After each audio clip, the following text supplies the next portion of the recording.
नमस्कार, आप देख रहे हैं जगत क्रांति टीवी और मैं हूं आपके साथ ज्योतिका। आइए रुक करते हैं खबर की ओर। जजों की नियुक्ति पर पूरा अधिकार किसका होगा? सीजेआई डीवाई चंद्रचूड़ ने क्यों कहा? इसे लेकर खींचतान जारी है।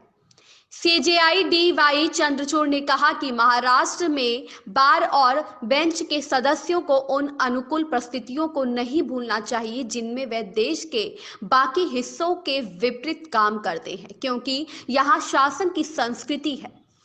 मुंबई प्रधान न्यायाधीश डीवाई चंद्रचूड़ ने शुक्रवार को कहा कि इस बात को लेकर लगातार खींचतान बनी रहती है कि न्यायाधीशों की नियुक्ति पर पूर्ण नियंत्रण किसका होगा। न्यायमूर्ति चंद्रचूड़ ने कहा कि यहां तक कि रिक्तियां होने और नियुक्तियों को लंबे समय तक लंबित रखने के बावजूद भी ऐसा होना जारी है।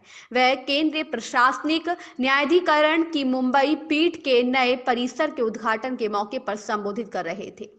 न्यायमूर्ति चंद्रचूड़ ने कहा कि अदालतों में मामलों में देरी को रोकने और न्याय की समग्र वितरण में सहायता करने में न्यायाधिकरण बेहद महत्वपूर्ण भूमिका निभाते हैं। उन्होंने कहा, न्यायाधिकरणों का एक उद्देश्य हमारी अदालतों में मामलों की देरी से निपटना था और यह आशा की गई थी कि यह न्यायाधिकरण जो साक्ष्य और प्रक्रिया के सख्त नियमों से बंधे नहीं हैं, अदालतों के बोझ को कम करने में मदद करेंगे और न्याय प्रदान करने में सहायक होंगे। प्रधान न्यायाधीश ने कहा, हालांकि हमारे न्यायाधिकरण बड़े पैमाने पर समस्याओं से ग्रस्त हैं और फिर हम खुद से पूछते हैं कि क्या इतने सारे न्यायाधिकरणों का गठन करना वास्तव में आवश्यक था।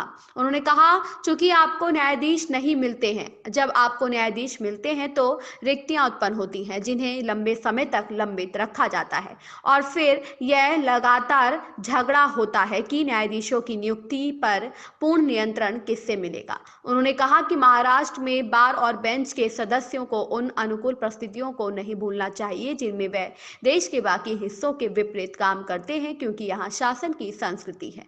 प्रधान न्यायाधीश चंद्रचूड़ ने कहा, यहाँ शासन की एक संस्कृति है जहाँ सरकार न्यायाधीशों के काम में हस्तक्षेप नहीं करती है। वह उन परिणामों को स्वीकार करते हैं जो अनुकूल है, वह उन परिणामों को भी स्वीकार करते हैं जो प्रतिकूल है, क्योंकि यही महाराष्ट्र की संस्कृति है।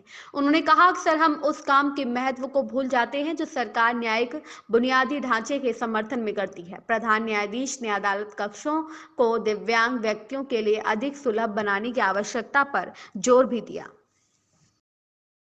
इस खबर में बस इतना ही। बने रहिए जगत क्रांति टीवी के साथ।